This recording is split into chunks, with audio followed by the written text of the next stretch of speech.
Well, good morning, welcome, and thank you for joining your favorite breakfast show, Lamuhla Ekseni.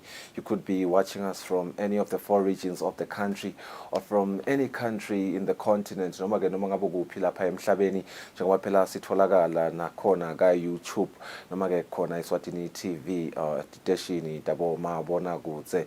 It is a Wednesday, the 18th of January. So ke uqalile umnyaka losetulu umnyaka wa 2023. So ke siqhubha njalo nemlingani wami Lungelele Makakula, who is looking very lovely, by the way. Namhla Ekseni. Lungelele kunjani nasekuseni? Phela Sifisa, how are you this morning? Doing great. Good morning and welcome to Kusile Breakfast Show. And thanks so much for waking up with us today. It is the 18th of January. We are only 18 days emnyakeni 2023 September ukuthi so far kunihambela kahle siyanamukela lamhla ehlelweni. It has been quite the cultural beginning of the year. Lapha even sibonile bayengcwaleni manje sibonile futhi nelisekwane siyabona nyalo emabutho aseyahlakula emasimini yalo nje bakuphi basesimini emfabantu ubutho liyaqhubeka. It's been a beautiful thing kubona nje ukuthi iculture la ngwane eMaswati yaqhubeka ayithanza ngendlela besithanza ngayo nayitolo. Yes, and also there's the heat waves. So throughout, and the temperatures angedlulile ka 30 degrees. Summer after all, so vele it's kind of expected ukuthi kushise. But it's extreme. Yeah, it is extreme. Yeah, but on the brighter side, minenje kushisa kuyangehlula mbamba. This projected ukuthi next week boma Thursday tawuqala phinza ama temperatures ehle stawuphinza sibone timvula, so I'm looking forward to that. But ke kuletinye letiqhubeka ko Eveni Lungelele angithi nje emhlabeni indzaba yokubhedvuka kwe-cholera has become quite the topic ikakhulu ngoba it's not just iMalawi neSyria lengathi ibhedvuke khona yabakhongatha kakhulu 31 other countries siyayibona sengathi yasonzela ke nakubo Mozambique about 3,800 cases la reported, but ke lebhlungu kakhulu yaseMalawi ngoba nasibuka nje inombolo takhona kubekiswa bo over 750 deaths, thousands of people in hospital, over 20,000 webantu labana cholera, kanti ke 2.9 million cholera vaccines itholile iMalawi loqhamuka khona ku World Health Organizations. Siyabona ke ukuthi njengoba asho Secretary General wayo World Health Organization Dr. Tedros ukuthi kulomnyaka lomusha 2023 tempilo batati beka embili kakhulu yona nje indzaba ye cholera kungathi kufuna wayibuke ngematubane khona nyalo ekuqaleni umnyaka usaqala isheshe isombululeke. Yes, kusenjalo nje mbukela namhla sithabe sibuke tona nje tetempilo ikakhulukazi tona tindzaba te-cholera kanye nemkhuhlane ye-COVID-19 sithabe sinaye lapha Vusi lokufaka losuka khona itiko letempilo with an epidemiologist khona itiko silokhona abantu nje ngetinhlelo mhlambe noma imetamo leyentiwa ngoyehulumende kuzama ukuqinisekisa ukuthi lesi sifo lesisibhedvuke kulamave langetuluku langu-30 singafiki lapha ekhaya eSwatini. And also we'll be speaking to the environmental health department khona itiko letempilo kuvaka abantu nje programs noma ke projects labachubako lapha eveni lapha ekhathi kufundzisa sive semaswati kakhulukazi bantwana etikolweni ngekuhlanteka water and sanitation. Strategic kabanti leto nga 6:30 kanye na nga 7:30 ngesikhathi sitaba hlolete mangayithe sitabuya sathethe indzaba tethu.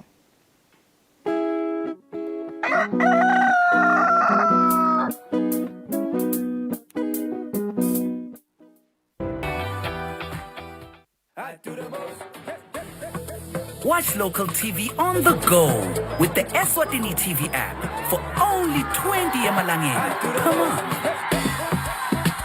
Do the most with Eswatini TV app. Download from Google Play Store or App Store. We're good together. Everywhere you go, MTN.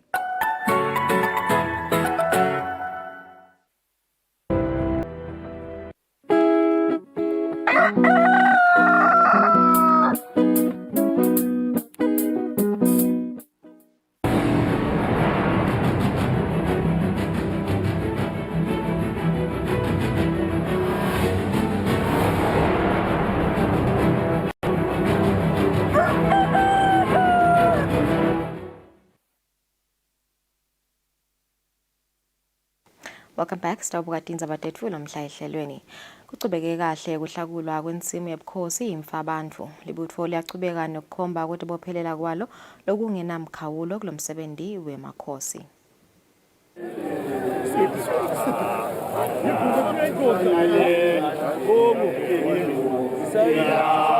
Laqhubetela kwachubekile nemisebenzi khona ensimini yebukhosi imfa abantu. Muhle futhi uyabonakala umehluko lesewendekile kusukela yaqalile kuludla laqhubetelako. Noma emasiko angiyona ngcikithi yekuhlakulwa kwamasimu ebukhosi. Lo msebenzi wemakhosi ngenhlanye uqukethe umlayeto ukuthi live elikhulu eligcine selitikhicitela kudla lokwanele. Ingonyama yamaswati seloku ihola imigomo yelive yekuthi likhicite kudla lokwanele kanti lokhu kuhambisana nemigomo wesibili emigomeni yakamhlaba yentuthuko loakhelwa ukuthi wonke emave abe sekatikhicitela kudla uma kufika umnyaka wa 2030.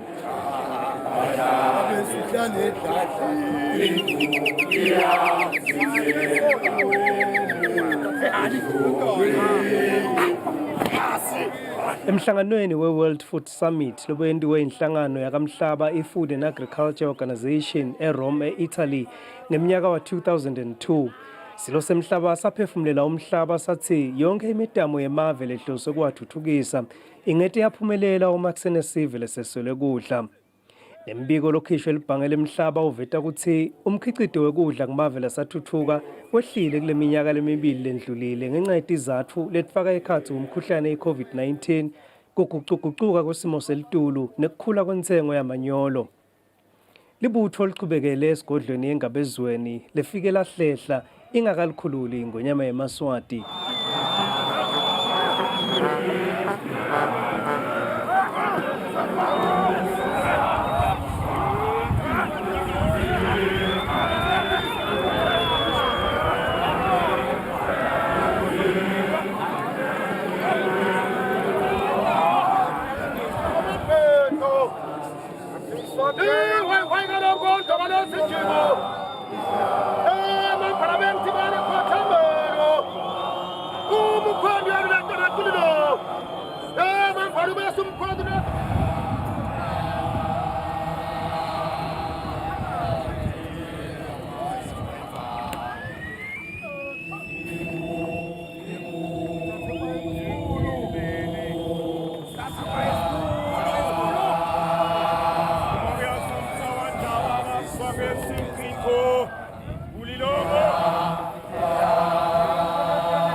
Lobika kwetindzabeni ngisandile Makhanya esigodlweni engabezweni.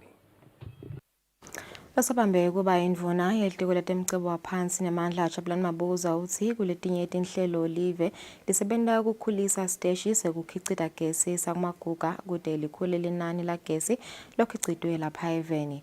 Indvuna bekhuluma eveni le-United Arab Emirates emhlanganweni lobuke ukukhicitwa kwagesi longayinyukubeti imvelo ngaphansi kwenhlangano International Renewable Energy Agency.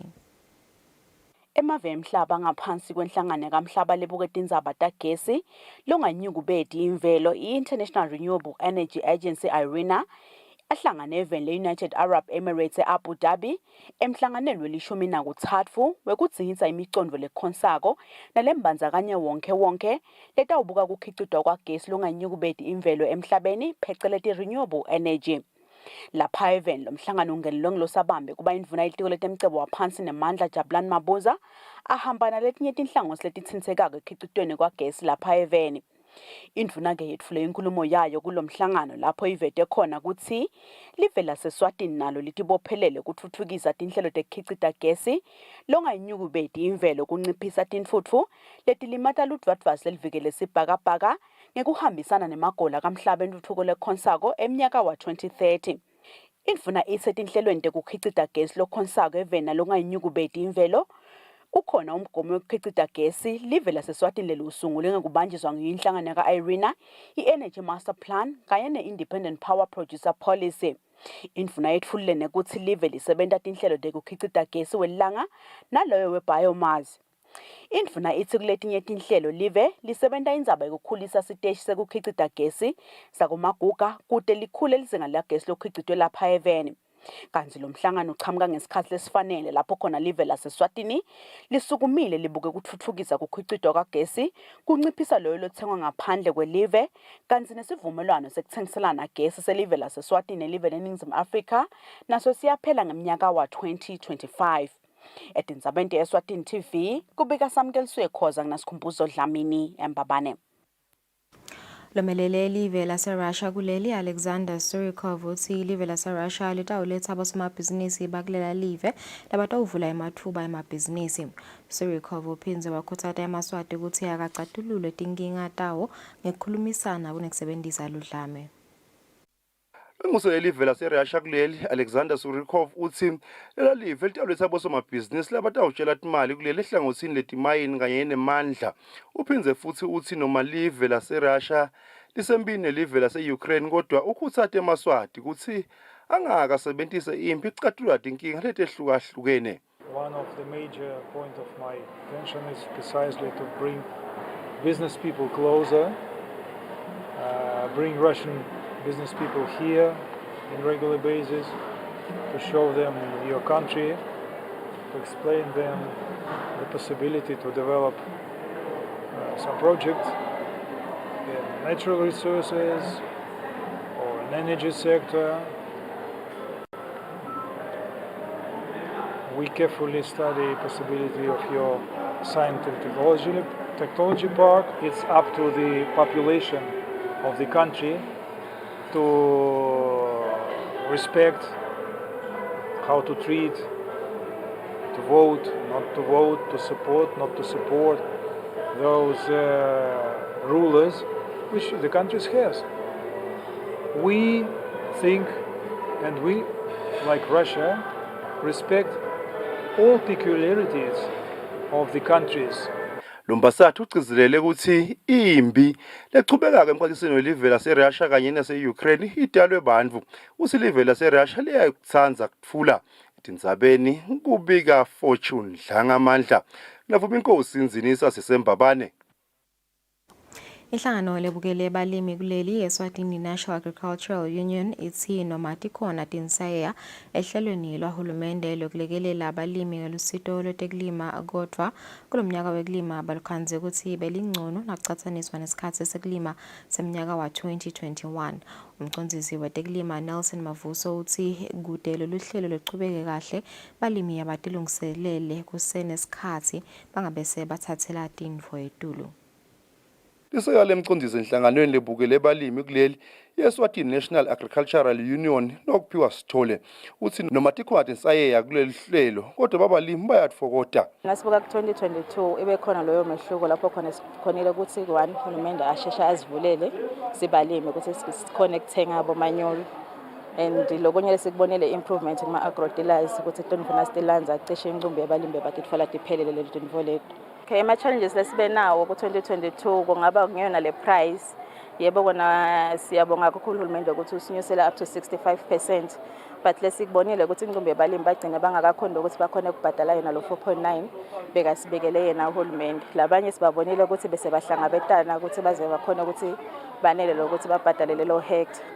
Lokunye ke iprice yetigulumba nayo siyibonile inyuka lapho khona abalimi bakhulu betibhidvo nabo bakuvetile lokukhala lokuthi cishe bona ngathi sebenta ilosi nangabe bachubeka basebenzisa le price leseyikhona. Umcondzisi wetekulima etiko letekulima Nelson Mavuso uthi kuti lehlelo lichubeke nekhamba kahle kakhulu balimi kumele balungiselele kuhlanyela ngesikhathi. Lokuthenga kwabo manyolo kube kuyangathi ngabe sikuthenga a season ahead, meaning ukuthi lo nyaka sengimthengile sengimbhadere manyolo wami lele ngimukele lamuhla ngubekele ukuthi nalithi iqulu itulu kulomnyaka lodako sengivele ngithatha manyolo wami estoreroom sami ngihamba ngiyonihlanyela.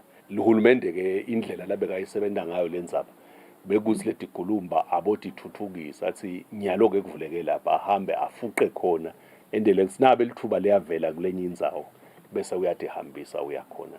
Kulo mnyaka wekulima wa-2022 uhulumende usebenzisa imali lengu-126 million emalangeni etinzabeni kubika Fortune Dlangamandla navuma inkosi inzinisa Sembabane. Uhulumende uyayiphika uthi ayiselonani liqiniso imibiko lehamba etinkundleni tekuchumana lethi uhulumende ucashe etinswelaboya kukhipha umphefumulo wemaswati epheceleti ema-hitmen. Lokhulumela uhulumende Alpheus Nxumalo uthi uhulumende angeke aze ayende indvo lenjalo. Kulandzela imibiko lesetinkundleni tekuchumana lethi kunetinswelaboya leticashwe kukhipha umphefumulo lelicashwe nguhulumende wakuleli letibonakala tihamba lapha eveni. Lokhulumela uhulumende Alpheus Nxumalo uyayiphika ke lembiko uthi kayisilonani liciniso lokhu kuconze kona ligama lelive. Asinamlando lonjalo kulelive. Leti tinto letikhulunywa abantu labaphethwe sidunge ngalesikhwahlande lesingathi sibahambelani likhala kubo lela. Kwesibili lo bekunene udungwa indzaba yokuthi usilabantu be-South Africa lalabala bephule imithetho ye-South Africa.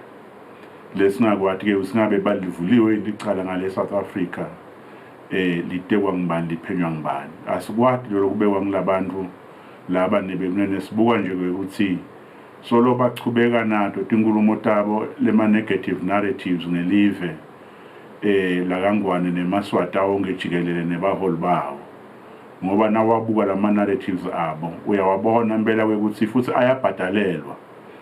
Ngoba uyawabona le wave achamuka once in a while akhamge asifuku yonke le media ye-South Africa. Ubone nalama journalists akhona indlela lajabula ngayo kulandzelela lendzaba lokuthi dinto letifukwa ngetimali letichamuka khashane. Nxumalo unika sive siqiniseko ukuthi kuti tinswelaboya leticashwe kubulala sive futhi uhulumende angeke aze ayende indvo lenjalo. Etindzabeni ngeyongiyani Msibi navuma inkosi inzinisa eMbabane.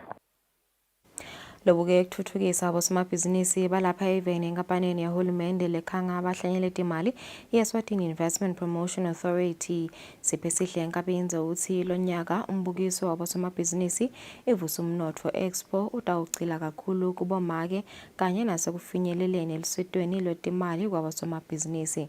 Lo mbukiso ubheke ukuthi ubanjwe ngenyanga yeNdlovulenkhulu kulomnyaka. Kuchubeka nekuthuthukisa bosomabhizinisi balapha eveni kude bachubeke bafake isandla emnotfweni welive. Inkampani yahulumende lekhanga abahlanyela imali i-Eswatini Investment Promotion Authority EIPA ngekusebenzisana nenhlangano lesambulelo sabosomabhizinisi bemdzabu i-Fastback kanye nelihhotela le-Times Water World lonyaka itawubamba sigaba sesibili sembukiso wabosomabhizinisi ivusa umnotfo expo. Lobu wekuthuthukisa bosomabhizinisi balapha eveni ka-EIPA siphe sihle nkabinze uthi lonyaka lo mbukiso utawucila kakhulu ekuthuthukiseni bomake kutekuthengiselana kanye nekufinyelelisa lusito lwetimali.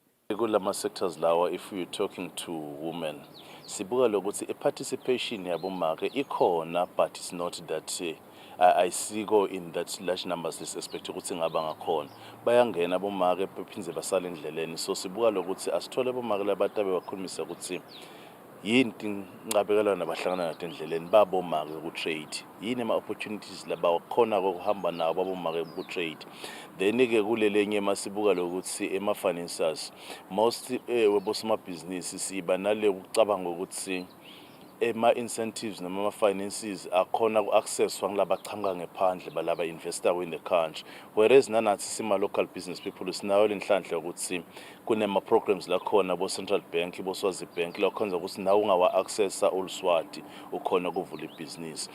Bosomabhizinisi labafise kukhangisa ngemkhicido wabo kulombukiso bangathinsana nayo inkampani yaka-EIPA noma inhlangano yaka-Fastback. Kanti eminyakeni lophelile lo mbukiso bowugcile kakhulu kutekulima temandla kanye netekwakha. Etindzabeni te-Eswatini TV kubika Samkeliswe Khoza nginasikhumbuzo Dlamini Esitfokodvo.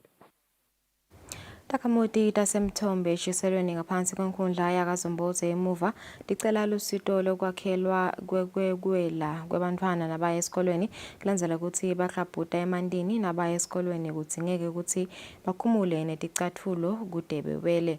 Umgcugcuteli Banele Mtsiniso uthi njengoba tivulwa tikolwa bantfwana basengotini lenkhulu. Bafundi labafunda esikoleni lesincane sasekuthuleni enzaweni yasemthombe kulela laseshiselweni ngaphansi kwenkundla yakaZombotsa emuva balengela engodini futhi bahamba ngemedimo uma baya esikolweni kulandzela ukuthi bakhumule ticatfulo bahlabhude ekhatsi emantini uma baya esikolweni kanike phinze kunelidonga futhi leluyingoti kibo. Umgcugcuteli Banele Mtsiniso ucela lusito kuhulumende nakutoketinini tenkosi. Kunetindonga letesabekako bantwana bayatsandza kufushana lomunye ngethuka ukhona lomunye lesike samkhipha nje khona lapha sacumbukele elidongweni endike netinyoka tingangena khona lapha ekhaya ukhanze ukuthi lomntwana bayadlala bayabhacelana solunyatwa inyoka timbi kakhulu letindonga lendzawo iyewukela iyageduka ngendlela lesimanga msakazi. Umcondzisi waka-Micro Project Sibusiso Mbingo uma simbikela-ke ngalendzaba uthe-ke laba labatsindzekako bangavela emahhovisini abo laseshiselweni bangadzingi-ke nekutaya embabane. Singacela ukuthi laba beshiselweni akudingeki nokuthi bete embabane likhona lehhovisi etinkundleni eshiselweni la khona nama-officials labuke RDF nalabuke Micro Project atholakala enhlangano ehhovisini ka-DC abaphuthume khona bagcwalise isicelo. Njengoba tivulwa-ke tikolo evikini lelitako kusifiso salesive ukuthi bantfwana baphephe etindzabeni ngemgiyani Msibinqa Simuva Shongwe embabane. Kuboshwe emadvodza lamane ngekutfolakala netibhamu letingekho emtsetfweni etindzaweni letehlukene. Lokhulumela emaphoyisa Superintendent Phindile Vilakade uthi kugcwala kwetibhamu letingekho emtsetfweni esiveni kuyakhatsata. Singemaphoyisa siyachubeka nekudvumisa kakhulu sive lesisibambisako sendawo na imisebenti. Sihamba kuso sicubulule sithi kuphepha kwenu kuphepha kwetfu. Sitimisele-ke ngekubambisana nani ukuthi sinciphise tingoti kanye nebucala banoma ngangiluphi ihlobo. Sikhuluma nje namuhla kungilesibili sikhonile ukuthi sibophe emadvodza lamane etigigabeni letehlukene ngekutfolakala banetibhamu. Lababili baboshwe lapha egedeni eNsalitshe ngekutfolakala banetibhamu letehlukahlukene. Labo majaha labiya khona eSouth Africa. Kani kumathapha khona sibophe emadvodza lamabili latfolakala anesibhamu kanye netinhlavu letingu-5 ekhatsi. Sithi lo moya waletibhamu lokubonakala ukuthi ucithekile siyachubeka nekusicela sive ukuthi sisinikete information yalabo lababonakala banetibhamu. Kanike nabo siyabakhuthaza ukuthi bangachubeka bavele emaphoyiseni batilethe tibhamu uma ngabe unaso sibhamu lesingekho emthethweni. Siyathembisa ukuthi kutawuba khona kukhulumisana nawo kwendile lokho. Njengaloko sikhuluma nje laba lesebavele baboshiwe batawuvela etinkantolo letehlukahlukene ngawo lamacala ekutfolakala banesibhamu baphindze batfolakala banetinhlavu lebetikhona kuleto tibhamu. Lesinemacala laphathekako lotfola ukuthi asuka kuleto tindzaba tekuphatsa sibhamu lesingekho emthethweni. Inhlangano lebuke ukuthuthukisa abafundzi nabantu labasha kute business junior achievement ithi luhlelo lokufukamela emabhizinisi yabantu labasha incubation program luyachubeka nekuthela titselo letinhle ekuthuthukiseni tebhizinisi yeveni. Lobuke takuchumana kule nhlangano Siphesihle Mkhonda uthi sigaba sesibili salolu hlelo sitawethulwa masinyane. Incubation center njengalo sisho ithi asimthathe lo mfana simfukamele aqale le business yakhe ngoba lo munye nawo ngabe ufuna timarket ukubuta sile office lakho lokuphi ukhanze sibantu labasha basengakakhona nekuthola imali ekurent ema office. So le incubation center iba lo office la lo musha loqala le business akhona naye ingena ku internet aseshe timarket afunela nabanye labenti business fana naye ukuthi khulisa nje nana naye si njengalo ngisho senhlangano ke eshiselweni sawo sithatha labanye labangenango labang 100 lo phase 2 we-incubation center njengalo sasisho ukuthi UNICEF bekasichase ukuthi siceceshe abantwana labang 160 lo 60 ke lo munye simenta ku region yakaManzini siseludze inkundla yakhona siqalile kulomnyaka lophelile nje sitawulontsha butse madvutane kunebantwana labang 60 sekufakiwe ama computer abo nabo labantwana banemabhizinisi lesithi ke umuntu lofuna kuba supporta utawukhona kubathola ludze umuntu lofuna kubona nekuthi bentani bayatholakala khona kuyasebenta kakhulu lokho ukuthi abantwana bafukameleke ngoba nalaba lababaniketa letimali bayafuna lokuthi ngathi bangatholakala melula labantwana nalala bafuna leti market nangabe nje sesibabitile abantwana sikhola la sebafuna tinto tabo sibathole melula kunaloko ukuthi mhlawumbe sikhanze ukuthi umlo musha ngaphambilini besathi kusakatholakala sasho sathi sifuna kuyishintsha le narrative kube nenzawo la ungabathola khona labantu labasho khona kuba sebenzisa ngendlela lo batsenga ngayo.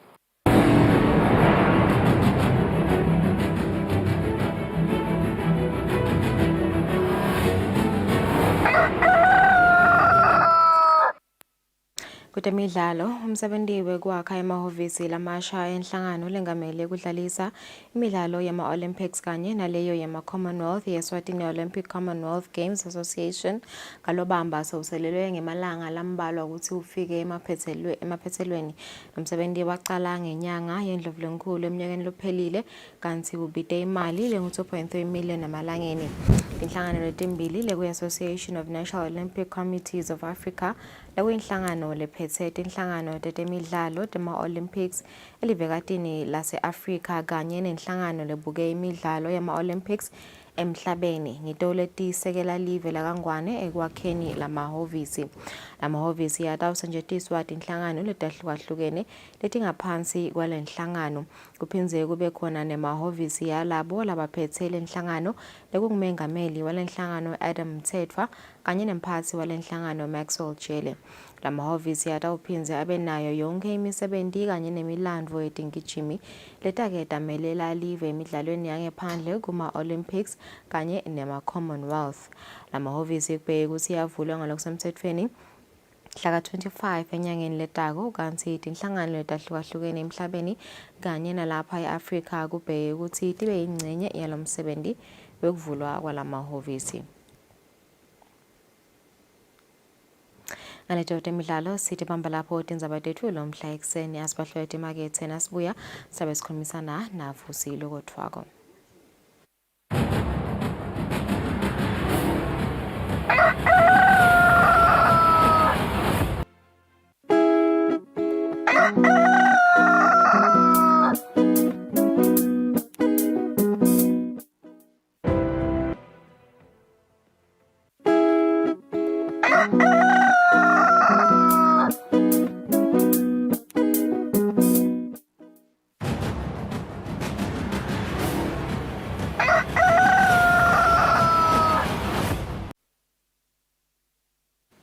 Welcome back. Sibonge kuhlala nathi ehlelweni mbukeli. Kubedvuka kwesifo sekholera emaveni lasabalelwa kulangemashumi lamathathu nalinye sekube ngundzaba mlonyeni emhlabeni wonke jikelele lapho khona sibone emave ngekusebenzisana nematiko awo etempilo sekeme on their toes ensuring preparedness and prevention measures ekutheni lesifo singafinyeleli nakuwo.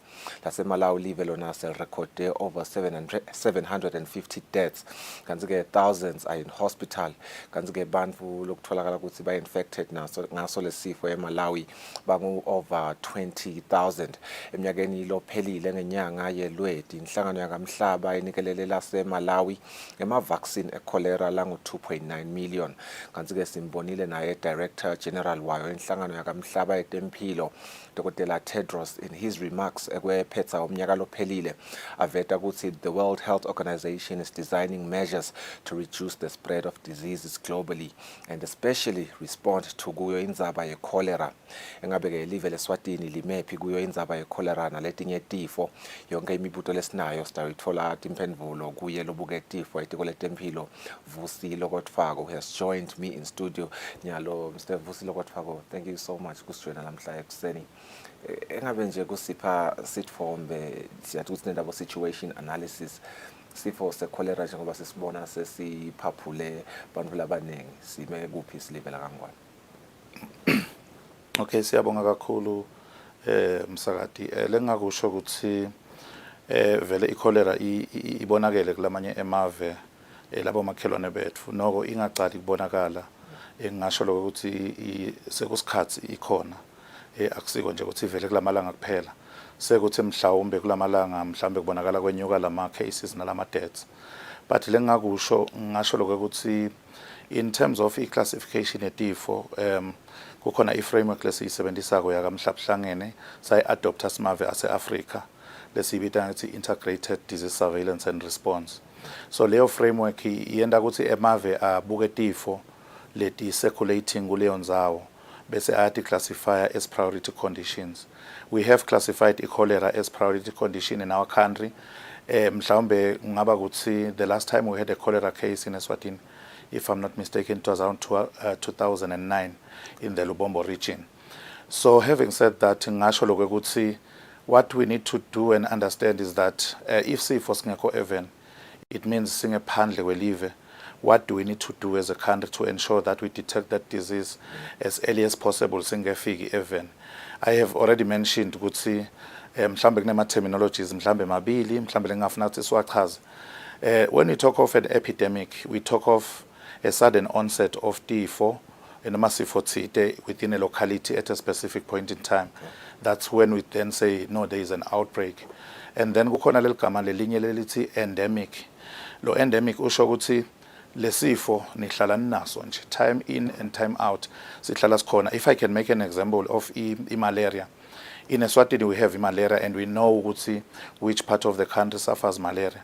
If Lesotho have one case of malaria, it is an outbreak. If we have one case of malaria in Swaziland, maybe not an outbreak. So ngasho ukuthi we then have a mass systems egg responder in terms of ukuthi sesinalesifo lesi, what do we do?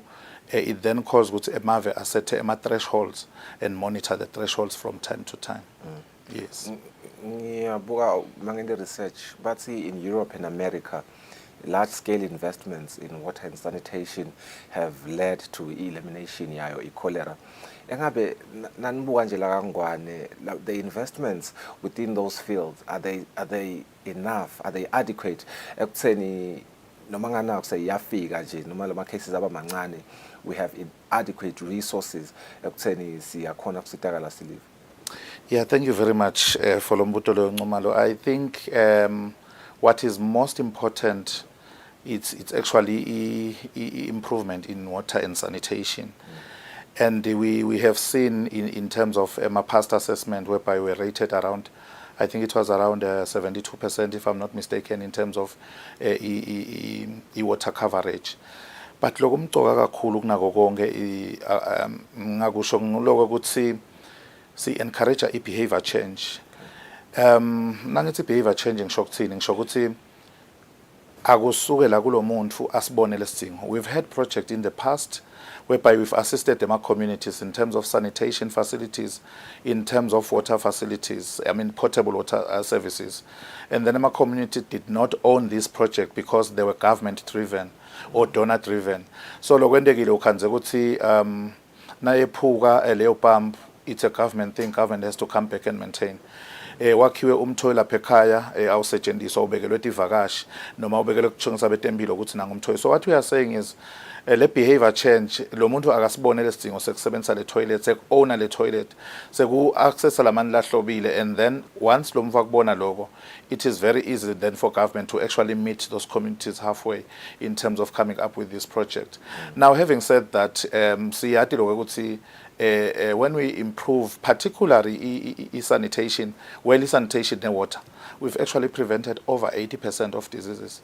So I think you'll notice ukuthi I think ufika kwa COVID has actually led to a decline in other conditions because we're so much vigilant, sigeza tandla every now and then, and kube nema core benefits in other diseases, sabona a decline in other diseases, particularly the diarrheal disease.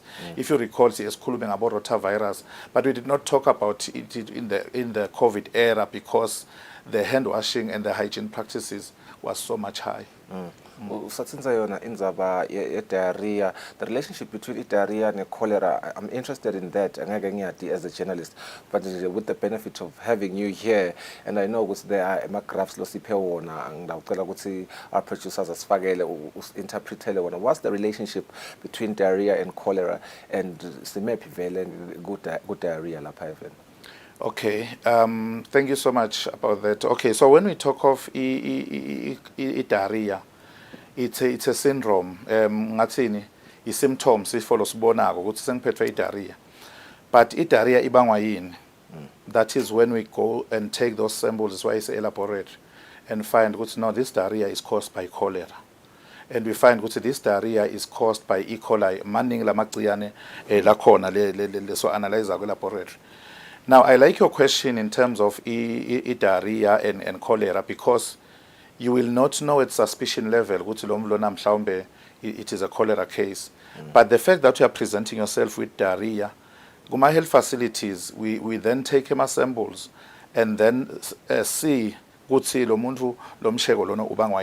so what we do as a country, we monitor not only as a country, globally, Yeah. you monitor cholera through diarrhea. So if you've got an increase in diarrhea, you then suspect, could it be cholera? Could it be rotavirus? Could it be yabon? And then once you are a laboratory, then basis you confirm no, it's cholera. No, manglamanye pathogens. So the cholera lokuthi yona isithi sibala lama diarrhea siphinde siyi-English out as a condition. It is because of its fatality rate. Look, naseyikhona asifune kuyicabanga. If we recall 2009 and backwards, namuhla ugcoke size 34 icholera kuthethe 2-3 days ngakhanza ugcoke 28 or even ungekho emhlabeni. So it is so virulent ngiko lokuthi vele siyigcizelela silivela kangwane. But in terms of graphs F, I would actually say we monitor cholera and the diarrhea on a weekly basis. Okay. So in the absence of outbreak, we monitor that on a weekly basis, and then we follow it. And then we are noticing we did have that upsurge a bit, but it is stabilizing and it continues to decrease. Before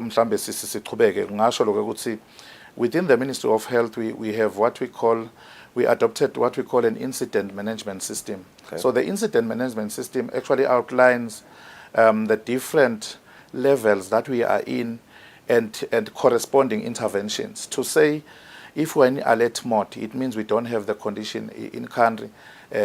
We just monitor it. I mean, we're on watch mode. And then if we're in alert mode, we see it circulating in our neighbors, and then we raise our suspicion and then monitor it over time and do the necessary precautions. And then we come to response mode, because the alert it may lead to a response mode whereby we have the cases. And then once we have the cases now, we then respond, and then after that, how do we then recover? So we're operating within that framework. So you realize with COVID, you cannot be, maybe let me not be misinterpreted, you cannot be in full force like ungalali while you are in watch mode. In watch mode, we are buga, we are monitor. And then the corresponding energy, you'll actually put it NASOC alert and response mode. So we do have the structures in place as a country, as a ministry, which are actually monitoring for every alert that we pick. We have the rapid response teams in the different regions that goes and actually investigate. Within the points of entry, we've got port health officers who actually screen you and request for information. We find those people an inconvenience. Those are some of the measures that we've put in place, in place as a country to monitor in terms of disease occurrence. The outbreak in Malawi is much. I want to assume lapho watch mode from that period. Kunekule graph yakho ngicabanga batazibetela nyalo from January to December ye diarrhea ngifuna nje interpretise sekwi science kakhulu nje la kimi lokho vele science ngangayiphasi kakhulu sithini lana Mr. Lokotwako. Okay, so what we are looking here, we're looking at cases over the months, which is between January and December. You will note earlier on about January the cases were actually high, and then as we continued, I think around April, the cases actually declined. You will recall also that diarrhea, which is so much water based. It has implication in terms of availability of water. So you'll notice a decline in cases in winter, and then in summer as a ayapagam. So what is important, it's actually the fact that we see as Akubega Apagama, we monitor as a country and actually take the samples to know which pathogens are actually causing. And we are happy to note that so far the cholera we're talking about, the rotavirus we're talking about, it's actually not there. Yeah. So having said that, the cases cases at diarrhea but do they exceed our expectation? The answer is actually no. Yes. Let me bala ishokuthini because it's different colors lana. Lo blue lo basetulu nyalo sesengiyelo lo setulu chazani le mibala Mr. Lokotwako. Okay, so what I've displayed here, we have what we call e-sentinel surveillance within the respective regions. So the colors represent a facility within the region. So if you look at the yellow, it is actually RFM. So it is actually showing most diarrhea cases were actually seen at RFM. And we've picked RFM because we even recall in 2014 when rotavirus started. Actually, most of the time when diarrhea starts, people, they actually seek services, particularly around RFM, indicating the catchment area yamanzini. So this is as it is nyalo ngikuhlaba lwimi ngoba this is January 2023. Singasho nje ukuthi sitfombele salo mnyaka lesesikuye.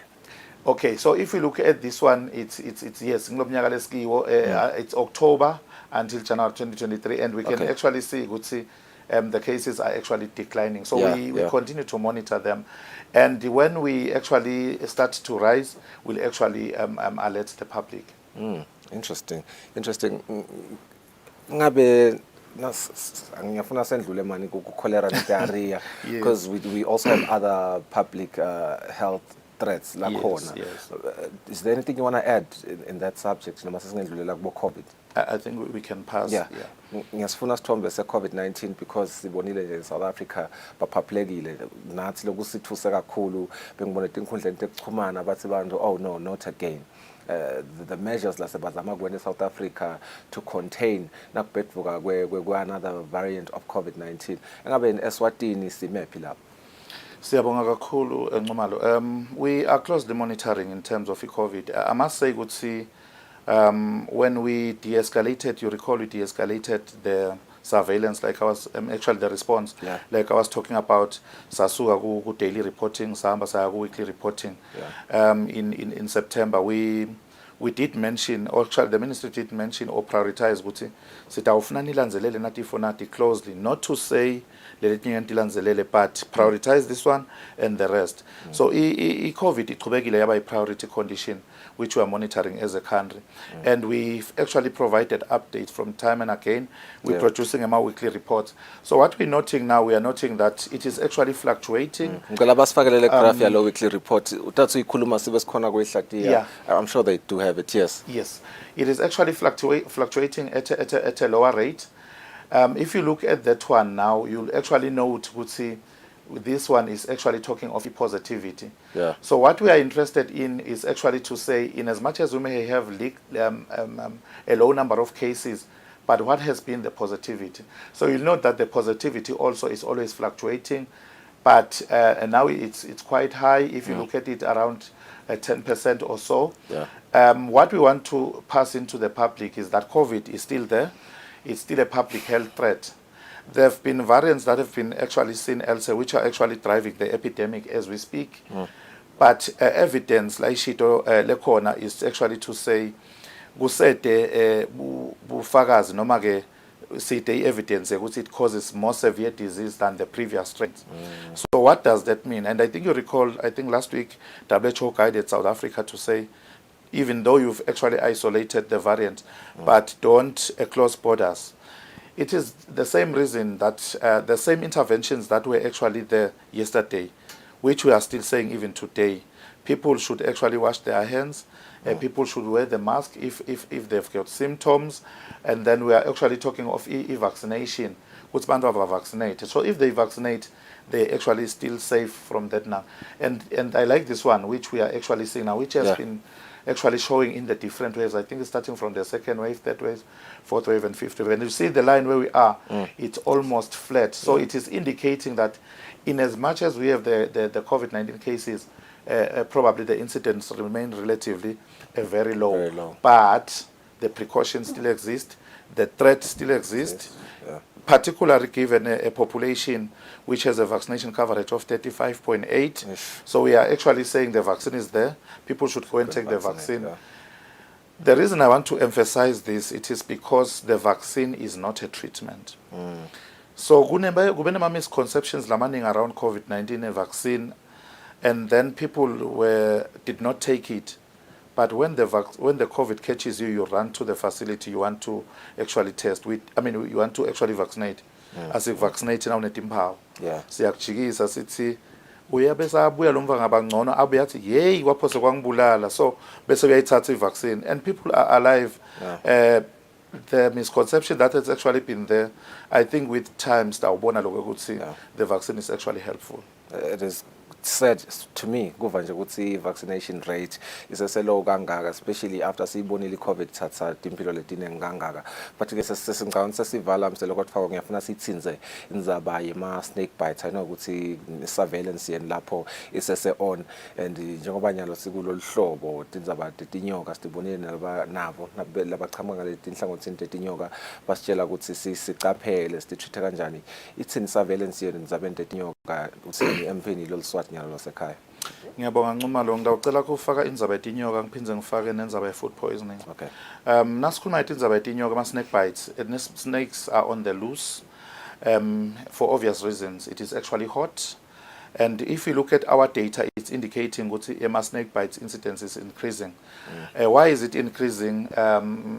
You will note that it's highlighted yellow because vele isho ukuthi iya increase. Maybe I did not highlight at the beginning ukuthi green kule risk assessment yethu usho ukuthi sikahle, yellow usho ukuthi sisengoti, I mean usho ukuthi siku-moderate, and then red usho ukuthi sisengotini vele sekubi. So what we then do, we monitor this over time, and you will note that the cases are coming from the different regions for the snake bites.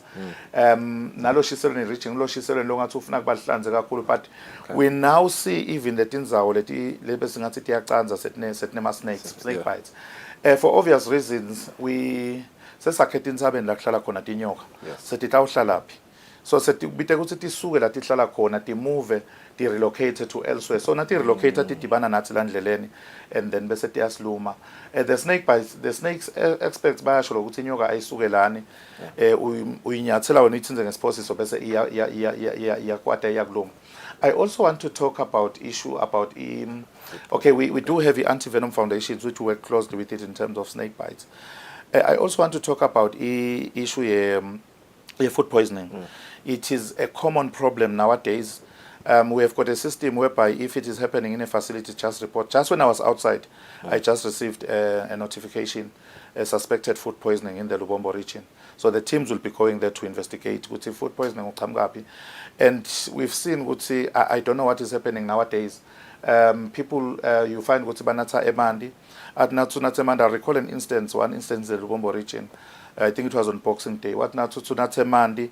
I mean, what's Mandi ekhongetele tulwini wenda litiya wathunatha litiya la taste wet, and then suddenly what developer timbawu wakijima emtholampilo balithatha litiya balicitha phasi nabalititha phasi litiya lanathwa madada lanathwa dinguku lanathwa dinja davele tafa leso sikhathi. And it's so common ukuthi ayendeka kula malanga. So I think that's one of the problem which we are facing as a country, which we need to actually regulate in terms of those chemicals lebawasebenzisako. It is a problem to health. Lo food poisoning nabona na umusho leligama, I think to a layman now interpreter ungasho ukuthi bathethe ipoison bamfaka ekudleni. But I want you usidefinele kahle ngoba angifuni kube nale misunderstanding yalo leligama leli. Yeah, food poisoning, it's when you actually start to have symptoms after having consumed food which may have a bacterial or chemical poisoning. So kuba combination. It could be a bacterial.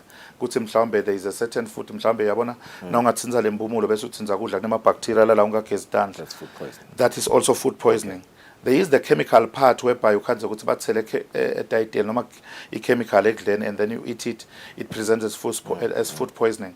Now when we actually do a further analysis, that is when we will find to say what has been the cause for the food poisoning, like the same case I was defining in diarrhea. So we have a similar case, and it is a problem nowadays. And I'm happy that when we talk of the bacterial food poisoning, we have now grading it. It is actually in line with that because it's not purely, it's not entirely chemical, but it's a combination. So, and it has got an incubation period which is quite tricky because it ranges from about 30 minutes to around about 3 days. So someone may not recall what's in the past 3 days, but if you start at 30 minutes, after 30 minutes you are able to note. But that is the range of the incubation period. But then we have ways of then investigating epidemiologically as well as laboratory, using laboratory method, and then come to a conclusion to say what has been the cause for the food poisoning. Thank you so much for joining us lamhla ekuseni. Thank you so much, Nxumalo. Well, there was Mr. Kusile, who is an epidemiologist lapha etiko letempilo sipanje sitfombe ekutheni ama surveillance la on labanawo in kuhlangabeta ama public health threats la khona eveni beme kanjani, and uyabona ke lokho ukuthi they are actually designing ama measures la reduce wona ama spread of ama diseases lapha eveni cishe nje kuhlangabetane nawo vele imigomo yayo yakhe World Health Organization la ivetile ukuthi nakusaqala umnyaka wa 2023 bafuna kwenda neminyakeni lomusha. Siyathi ke ukuthi a healthy nation i nation lengakhona ukuthi bese ya thrive economically etindzabeni tentfutfuko, so kuyasitho ukuthi sanje kubona ukuthi tindzaba leti labati sukumele etulu kuqinisekisa ukuthi eMaswati angula phephile. The time is 53 minutes after 6 lomhla ekuseni. Asibahlole emarket nasibuya nehlelo.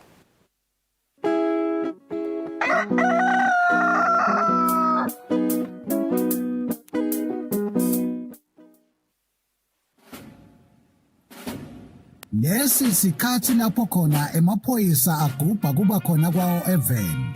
Kulapho kukhuthathwa khona sive ukuthi sike sihlale phansi sibuke bumcoka bemaphoyisa empilweni yabantu. Siphindze sibuke indlela letinsha tekuphepha kubo bonke bucala lobuveta sihloko. Sive sakangwane siyakhunjutwa ukuthi singawafaki emaphoyisa etinkulumeni tepolitiki ngoba liphoyisa alingeni futhi alingenelani nepolitiki. Emaphoyisa alwa nebucala netingoti temgwaco kuphela nje. Ingako emaphoyisa athi wonke umuntu eveni akahlale ngaphandle kwekunceneka ukuthi angahle ahlaselwe tilwane tasendle. Umuntu lohlala Eswatini akatiphilele atisebentele ngaphandle kwekwesaba kuhlaselwa kwemucwa nekucekelwa phansi kwembahla yakhe. Nawe wena lophathekile, emaphoyisa athi digulele kahle uze uphile ngaphandle kwekuphatamiseka. Lokungenteka ngekuthi tidlova tingene tihlasele labo labakunakekelako kuleyo ndlu. Sive lesihlakaniphile nguleso lesiphakamisa kusebenta kwemaphoyisa nabo bonke labalwa nebucala.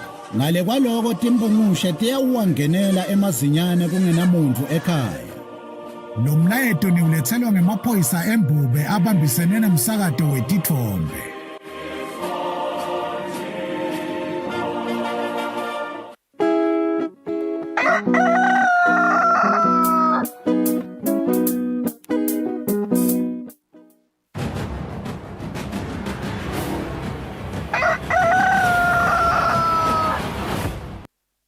It has just gone 56 minutes after 6 lomhla ekuseni.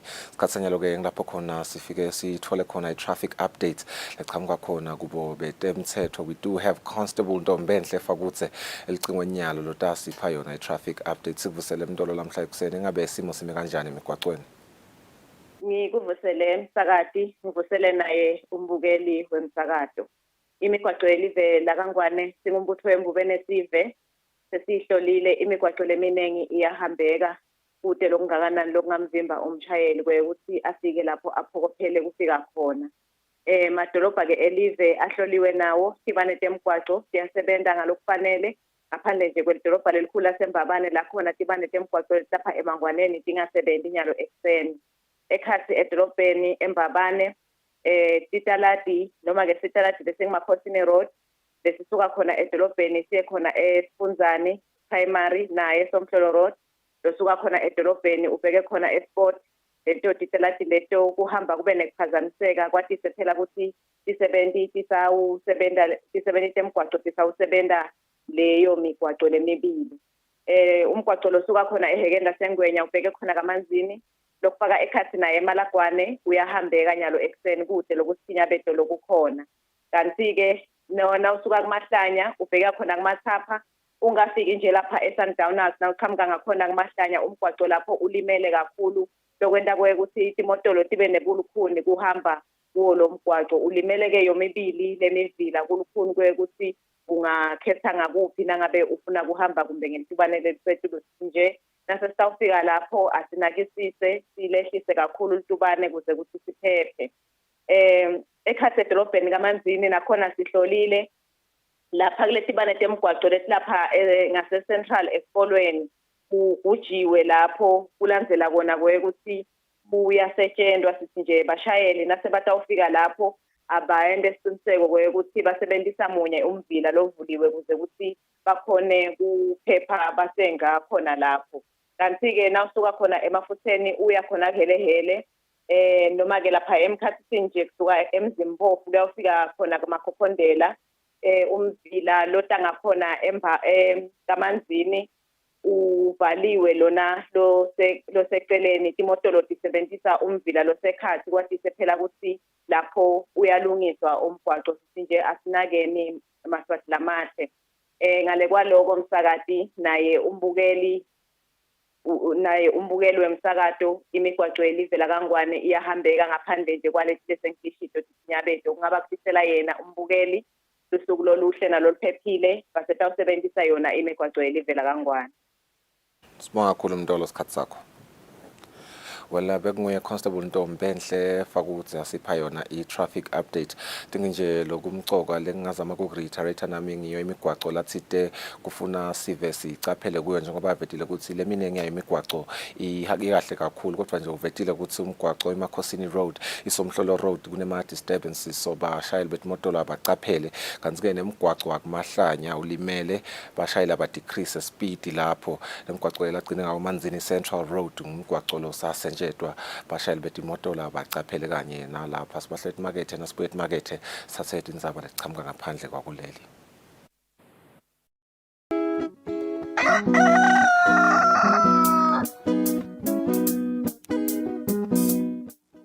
This is PrEP, otherwise known as pre-exposure prophylaxis. PrEP is for HIV prevention. PrEP can be used by HIV-negative people to protect themselves from HIV. For more information on PrEP, visit your nearest health facility or call 2030.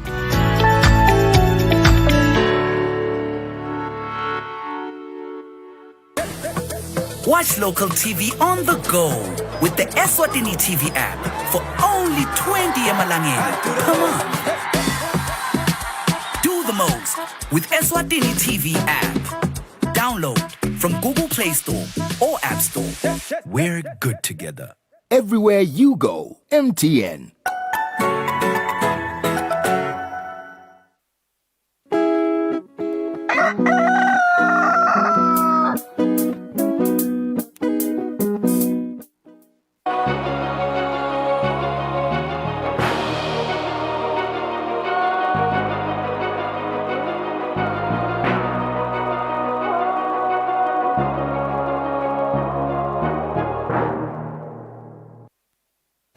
It's just gone 60 seconds after 7 this Wednesday morning. Let's take a look at our international news.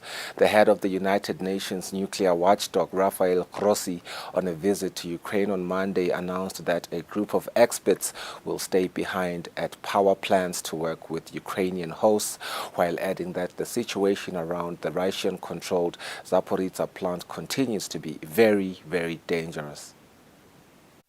The flag of the International Atomic Energy Agency hoisted in front of a power plant in southwestern Ukraine. It's a symbolic moment as the agency begins a permanent presence in the country.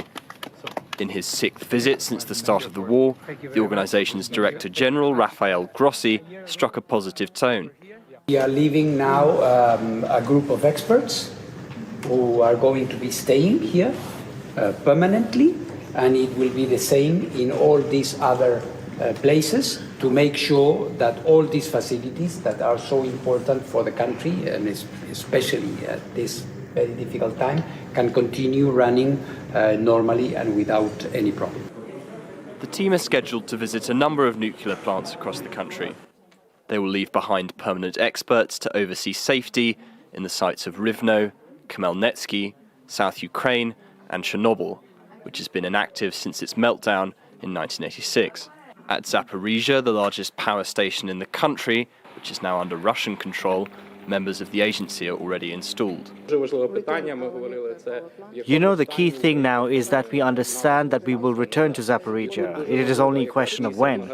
The main thing we discuss is the condition in which Ukraine will receive our station back. And here the IAEA's mission is very important.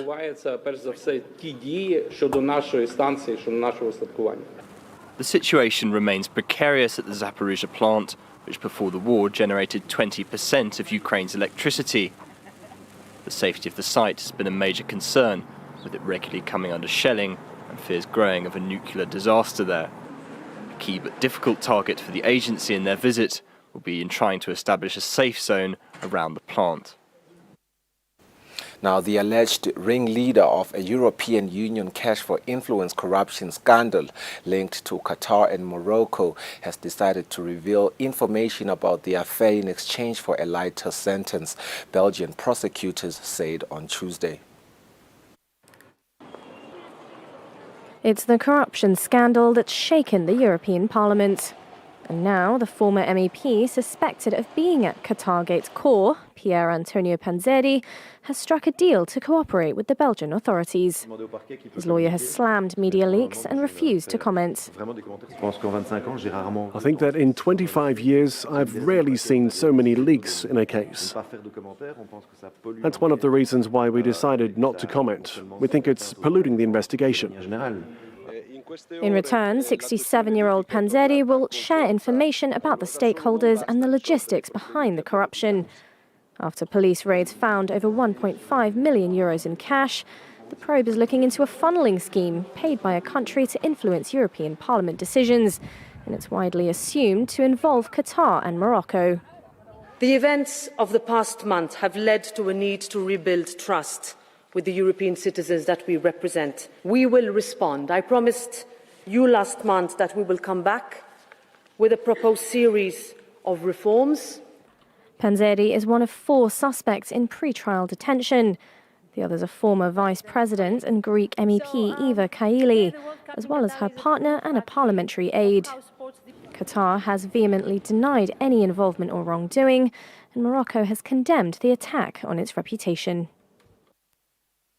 Now, 13 members of the ultra-right group, the Bajols, go on trial in France on Tuesday, accused of plotting to assassinate President Emmanuel Macron in 2018, part of an alleged wider conspiracy to engineer a putsch that would have also seen attacks carried out on government members, mosques and migrants. It was at this moment that the ultra-right Bajol had allegedly planned to target the French president amid the crowds at an armistice memorial event in eastern France in 2018. Police closed in on the group and made arrests following a tip-off taking them to the suspected leader Jean-Pierre Bouillet. A retired garage owner, Bouillet discussed attacking Macron in public with a ceramic knife. Authorities found weapons in his car and at his home here in Saint-Georges-de-Comiers, south of Grenoble. Writing on Facebook, Bouillet had called for the elimination of those who seek to harm you and described the head of state as a, quote, little hysterical dictator. Bouillet maintains that he never meant to act on his words. 11 men and 2 women now go on trial, all part of the Facebook group called the Bajol, or Crazies. Plans to kidnap MPs and a putsch were discussed at the group's meetings, during which participants trained in shooting and first aid. The events came as social unrest spread in France. A surge in fuel prices gave rise to the first Yellow Vest protests on the 17th of November 2018. As none of the plots came to anything, prosecutors downgraded some of the initial charges. The suspects now face criminal association for the preparation of terrorist acts, punishable by 10 years in jail. Now, the United Kingdom government on Monday took the unprecedented step of preventing a law passed by the Scottish Parliament from coming into force. The controversial Gender Recognition Reform Bill, approved by Holyrood in December, makes it easier for people to legally change their gender and was a long-running demand of trans activists. But Scottish Secretary Alistair Jack said the bill would have a significant impact on, amongst other things, gender-based wide equalities matters in Scotland, England and Wales. For the first time ever, Westminster is vetoing a Scottish bill. Legislation introduced to make it easier for people to change their legal gender. The bill was first approved back in December and makes Scotland the first nation of the United Kingdom to back a self-identification process for changing gender. The bill includes the removal of a need for a medical diagnosis of gender dysphoria, as well as lowering the minimum age to 16 from 18. But for the first time since its introduction in 1998, the UK government are invoking Section 35 of the 1998 Scotland Act, which allows Westminster to prohibit a bill becoming law if deemed that it will have an adverse effect on the rest of the UK.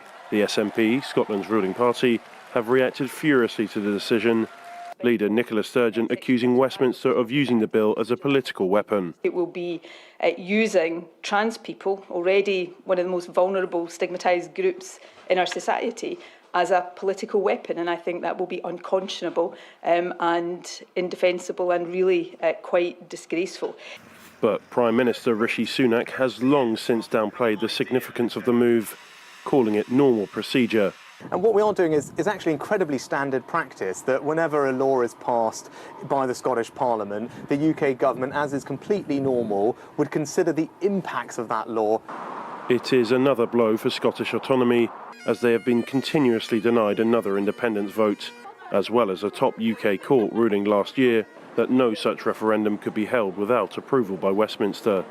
The decision is likely to trigger a bitter legal battle between Edinburgh and London, with the Scottish Government previously warning that it would contest what it described as an attempt to undermine the democratic will of the Scottish Parliament. Now, Lima was braced for new rallies against Peruvian President Dina Boluarte this week as thousands of demonstrators mobilized Monday towards the capital following weeks of deadly unrest. Marching in defiance, anti-government protesters gather in Peru's capital in spite of the extension of a state of emergency in place since last month. They're demanding President Dina Boluarte's resignation and fresh elections. We are marching against all the deaths. This is a dictatorship. Let the whole of Peru rise up, all 25 provinces. People need to come here to Lima to protest against this illegitimate government. This mass was held in Lima to pay tribute to those killed in the unrest. At least 42 people have died over the last 5 weeks, according to Peru's human rights ombudsman. We want this political and social crisis to be resolved with dialogue and without death. Protests were sparked by the arrest of President Pedro Castillo in mid-December when he attempted to suspend Congress after losing an impeachment vote. Boluarte, his vice president at the time, was sworn in as his replacement. Castillo's ousting sent shockwaves through his strongholds in the rural Andes and poor neighborhoods in Lima. His supporters accused Congress of staging a coup against the country's first leader from its impoverished rural community. Peru is no stranger to political instability. Boluarte, who is refusing to step down, is the country's 6th president in 5 years. Now, Russian efforts to destroy Ukraine's electricity production during winter could be threatened by Turkish technical issues there. Russia's latest attack on Ukrainian civilians not only targeted their homes. The streets of Ukraine are constantly plunged into darkness as Russian forces relentlessly hit Ukraine's electricity infrastructure. Right now, what we are seeing is that they are doing this in order to kill as many Ukrainians as possible, but in a kind of indirect way, by creating the unbearable conditions for life without electricity, heating, and water. But the Turkey-based company, Car Power Ships, says it can help alleviate Ukraine's energy crisis. Its power ships operate worldwide, including in hotspots like Beirut, and can supply millions of homes with electricity. We have been in contact with Ukrenergo since August last year, and with the Odessa governors as well. We could potentially place 300 megawatt ships, so totaling 300 megawatts, in various ports in Odessa, and 100 megawatt could power the Odessa port and its related facilities. The others could power the related residential areas around Odessa. With many of Ukraine's power stations targeted by Russian forces, energy generators are urgently needed. currently the biggest problem of Ukrainian power system is the lack of generation. So many thermal and hydropower plants were damaged or destroyed, so we cannot, unfortunately, cover the consumption. And this is the biggest problem, and this is the reason why we have these rolling power cuts all over the country. Protecting the power ships remains a significant obstacle, says Car Power. Ankara has maintained good relations with Moscow, but it's unclear whether the goodwill extends to the protection of the ships. Car Power says they are looking for solutions. Now we're in communications with various aid parties. Some are US originated, and also with Moldova authorities and Romanian authorities to also evaluate the possibility of placing the ships in Romania or Moldova and then transmitting the electricity to Ukraine. Car Power Ships says that with some of its ships already close by, they could be supplying Ukraine with electricity within 30 days. But payment could be the biggest obstacle. The question is who will pay for these services, whether it's the Ukrainian government or a kind of international agency. So these details are not clear. But time is not on Kiev's side, as Russian forces are predicted to step up their assault on Ukraine's infrastructure, just as the worst of winter sets in. Dorian Jones of VOA News, Istanbul. Now, a man who claims to have been a member of Russian mercenary group Wagner is seeking asylum in Norway after a harrowing escape across the Russian-Norwegian border, his lawyer said on Monday. Norwegian police said in a statement that a man was detained by border guards at 1:58 a.m. on Friday morning near the Paskadevelian Valley. The man claims to have come to Norway to seek safety after fleeing notorious Russian paramilitary group Wagner. Norwegian guards arrested 26-year-old Andrei Medvedev in the early hours of Friday morning. He crossed into Norway at Skortnes, a village along the 198-kilometre-long border the country shares with Russia, following a dramatic escape he described in an interview to Russian human rights group Gulagu.net. When I was on the ice, I heard dogs barking. I turned around. I saw people with torches about 150 meters away running in my direction. I heard 2 shots. The bullets whizzed by. Norwegian authorities are now examining his case. We do not grant asylum to war criminals, so it is clear that it is a very important assessment, and all such things must be analysed very carefully. Who is he? Where is he from? Is his information correct, etc.? We assess this with anyone who seeks asylum in Norway, but it is clear that his case will be scrutinised particularly thoroughly. Medvedev claims he served as a unit commander in Ukraine. Wagner has played a key role in the Russian offensive in the Donbass in recent months, spearheading the push in Bakhmut and Soledar. The man told Gulagu.net that he defected from the mercenary group after his initial contract was extended without his consent, and witnessing executions and reprisals against fellow soldiers who also wanted to leave. He also said he's ready to tell everything he knows about Wagner and its founder, Yevgeny Prigozhin, seen in this video purportedly granting amnesty to Russian convicts in return for fighting in Ukraine. Now, not far from Colombia's fields of coca plants, the main ingredient in cocaine, French Guiana, has become one of the main points of transit for drug trafficking between South America and Europe. With up to a fifth of cocaine consumed in France, is believed to pass through the poverty-stricken overseas French territory. Sniffer dogs, luggage scanners, and passenger screening. Just some of the measures in place at Cayenne Airport in French Guiana to fight against cocaine smuggling. Not far from Colombia's fields of coca plants, the main ingredient in cocaine, French Guiana has become one of the main points of transit for drug trafficking between South America and Europe. Up to a fifth of cocaine consumed in France is believed to pass through the poverty-stricken overseas French territory. France is a particular case because of its geographical location. It is considered as a rebound zone, especially with South America, because of French territories there. The Antilles and French Guiana, which are rebound territories for cocaine bound for Europe. Drug mules, some of them pregnant women and even minors, risk their lives for a few €1,000 by swallowing or inserting balloons of cocaine into their bodies. Despite the risk to their health and of getting caught, there's no shortage of candidates. Authorities believe around 30 people boarding each flight from Cayenne to Paris are smuggling drugs. Sometimes they've been threatened, sometimes it's to pay off a debt, and sometimes they have no choice. It's the only way to feed their families. So these are people who are in distress. For me, most of these people are victims.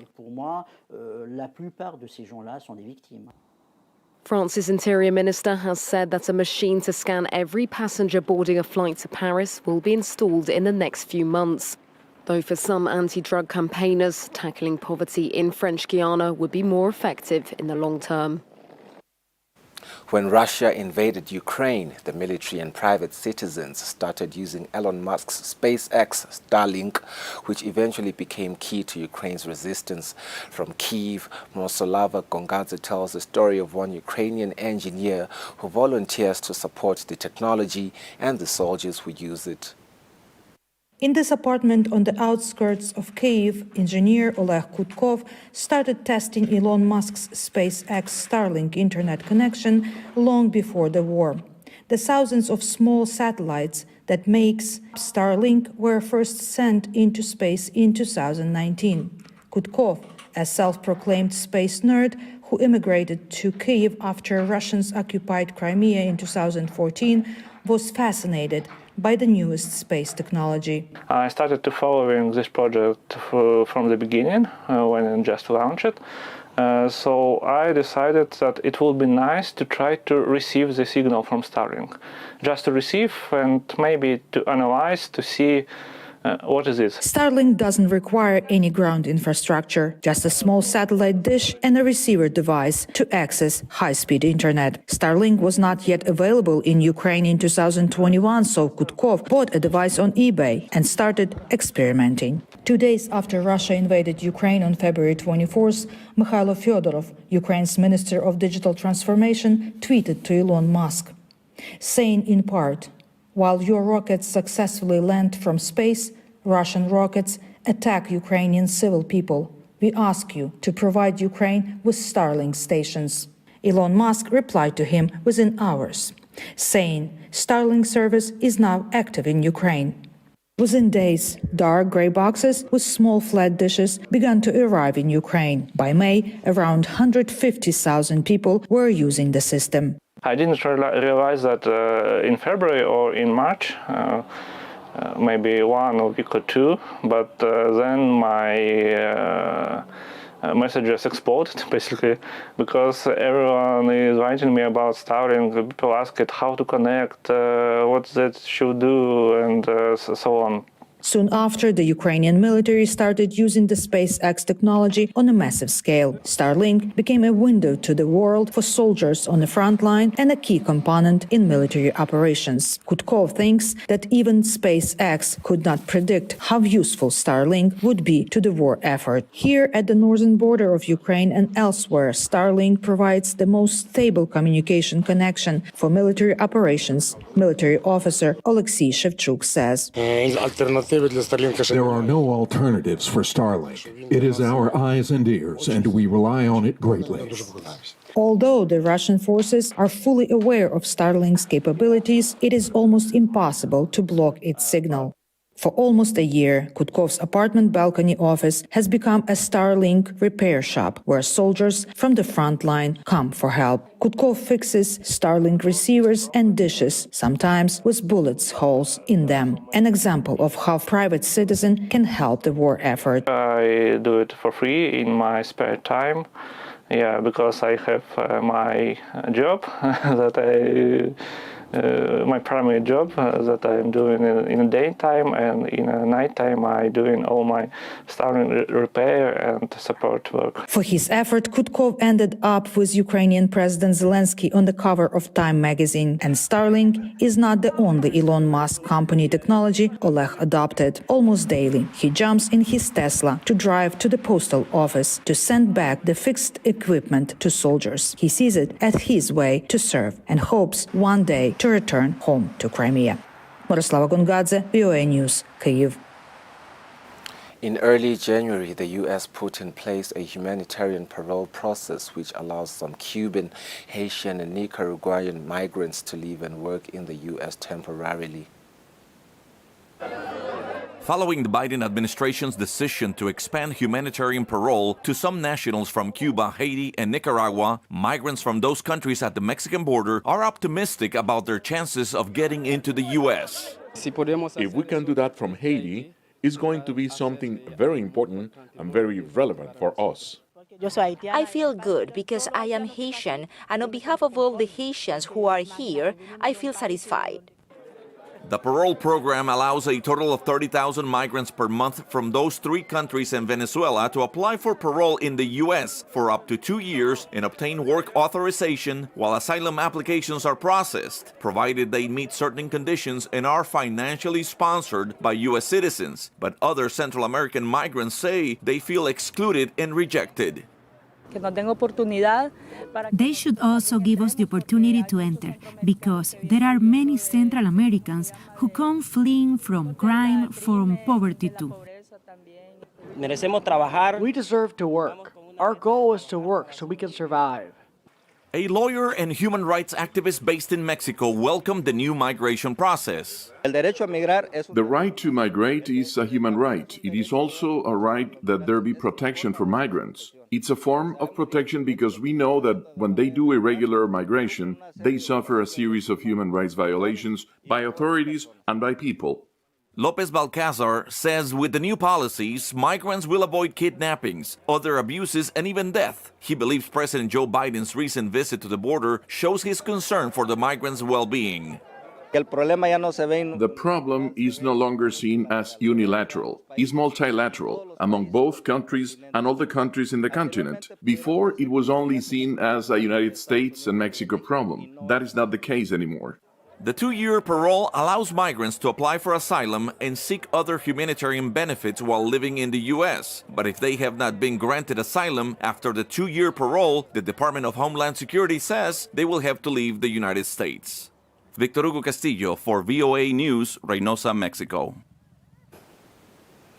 Now in South Africa, a vineyard in Stellenbosch is using ducks to keep pests away, with the birds acting as both a natural pesticide and a source of fertilizer. There's no need for pesticides at this vineyard in South Africa. Every day, around 500 ducks hunt for snails and bugs before retiring for the evening. We call them the soldiers of the vineyards.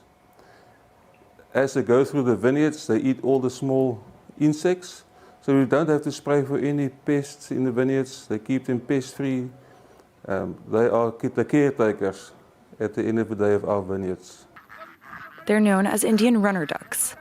With their long legs and necks, they're able to stand upright instead of waddling. This means they can reach for snails between the leaves as they conduct their daily patrols, often led by one of their own. Runner ducks are very well trainable. They soon get into the routine. So it's not very difficult to get them in the vineyards in the morning. We do have 2 or 3 people that herd them on their own pace. They go off into the vineyards and they know very well when it's time to go home. The ducks also provide natural fertilizer for the soil and entertainment for visitors. It's amazing how they behave themselves, walk in the row, and it's like they're in the army or whatever. Yeah, no. The vineyard also follows other environmentally conscious practices, such as drip irrigation, a system which allows water to drip slowly and directly to the root and minimize evaporation. A mountain village in Spain was lit up with bonfires on Monday night as horses galloped through the streets and at times through the flames. The centuries-old festival of Las Luminarias held every January in the belief that it might protect the horses from miraculously through the flames. Centuries, this village in the mountains of central Spain has celebrated the Las Luminarias festival. Over 100 horses ran through the streets of San Bartolomé de Pinares, lit up with dozens of bonfires.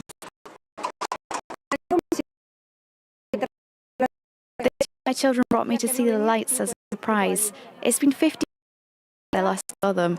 So I'm really thrilled. I'm having a great time and they've given me an incredible birthday. Held on the eve of St. Anthony, the patron saint of animals, locals believe that the smoke purifies and protects the horses for the young. The festival goes back to the 18th century when the epidemic broke in the area's horses. And firefighters are in attendance, and locals say the horses aren't harmed. Like all animals, is a little frightened at first, but after a bit it passes. You feel a jump. It's very difficult to describe. Though riders do sometimes come off, accidents are rare. The event draws hundreds of onlookers to witness a tradition that is still extremely important to residents who've celebrated for generations. Now, the head of the French Football Federation, Noël Le Graët, has been placed under investigation for sexual harassment, prosecutors told the AFP on Tuesday, days after he was suspended from his duties amid an escalating row sparked by derogatory comments he made about French football legend Zinedine Zidane. Now placed under investigation for sexual and immoral, Graët, president of the French Federation, is at the center of a scandal shaking French football. This opened on Monday after football agent Sonia Swede told French media Le Graët had repeatedly to approach her from 2013 to 2017. He told me very clearly, face to face, in his apartment, that if I wanted to help me, I had to let him have his way with me. Sonia Swede said the comments were made during Le Graët denies the accusations. The 21-year-old has been president of the FFF since 2011, but was stepped down last week pending the outcome of an audit of the Federation Sports Ministry. The FFF said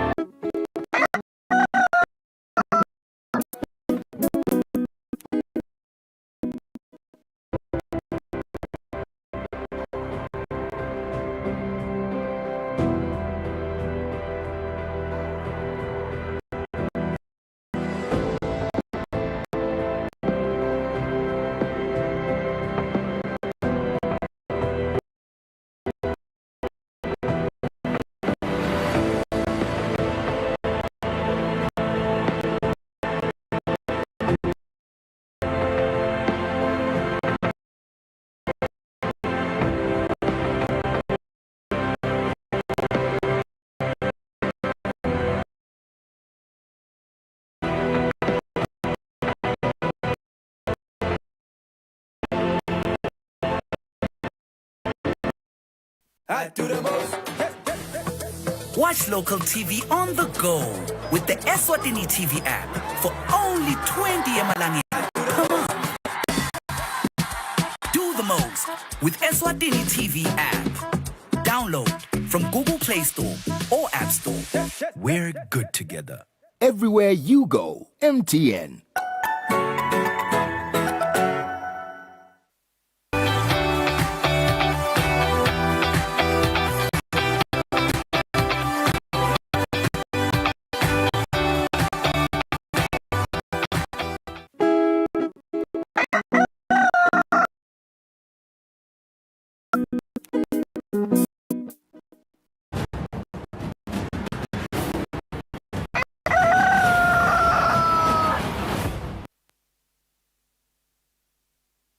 Asimze sinivusele sakumukela nawe losanza kusivulela lo mhla ehleleni Kusile Breakfast Show.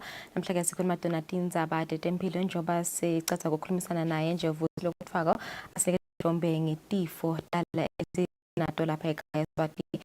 Sike sidakhuluma ngaDonatini Zabade ukudla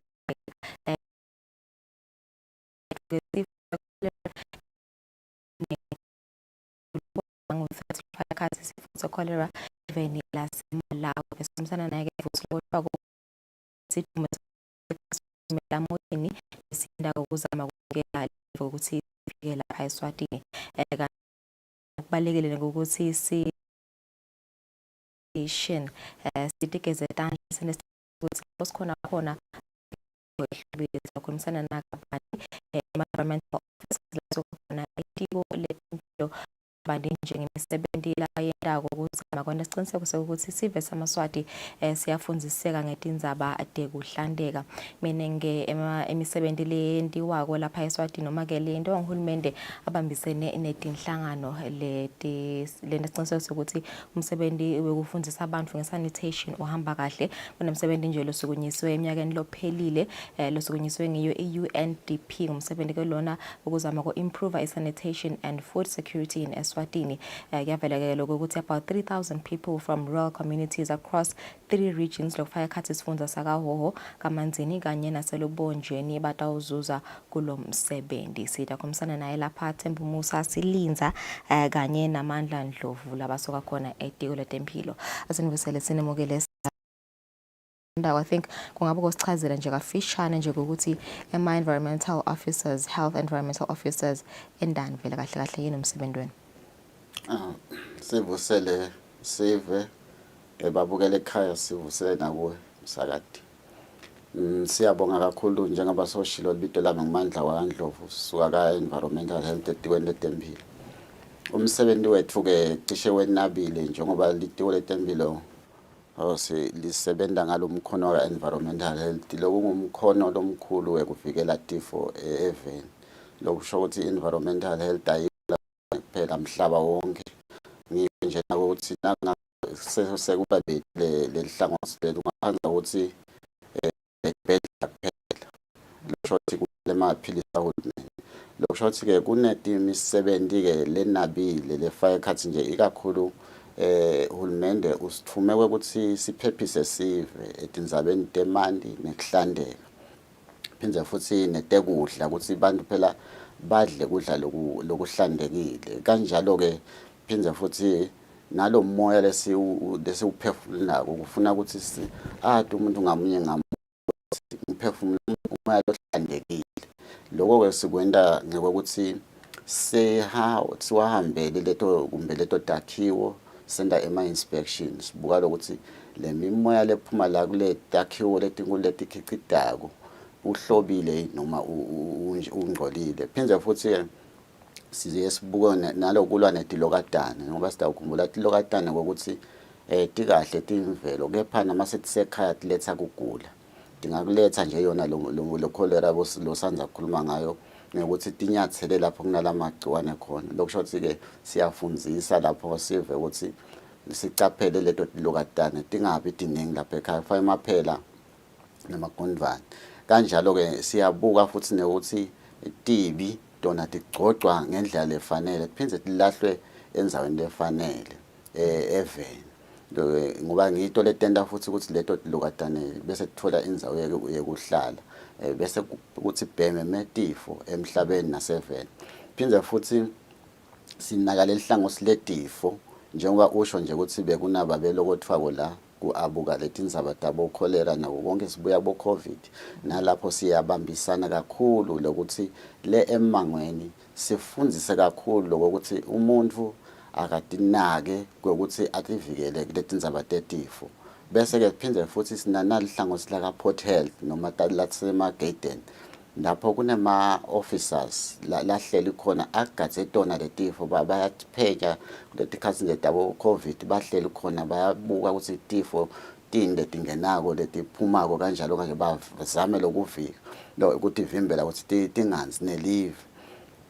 Phindze futhi ke nasetikolweni kukhona lo msebenzi lesiniketwe nguhulumende ukuthi etikolweni nakhona sibuke tempilo takhona ukuthi time njani sifundzise kube khona futhi nekumbe nekubatshela ukuthi kufuna ukuthi benteni kuze kuvikela tifo. Kanjalo ke kwegcina kumbe kulomsebenzi ngilomthetho ke egcineni kwako konke kukhona lapha sambe khona umuntu nangangakwendi lokho bese sesimtshela ukuthi phela ubokhumbula ukuthi kunemthetho loselusile ukuthi sente lokuhle ngoba kwanzisa ligciwane ngamabomu sekulicala. Okay, so kunamagoli emhlabuhlangene lawa sukumisa nje ama sustainable development goals lekumele ukuthi bohulumende bemhlaba bawalandzele kungake fika umnyaka wa 2030. Goal number 6 nje ukhuluma nje nga clean water and sanitation.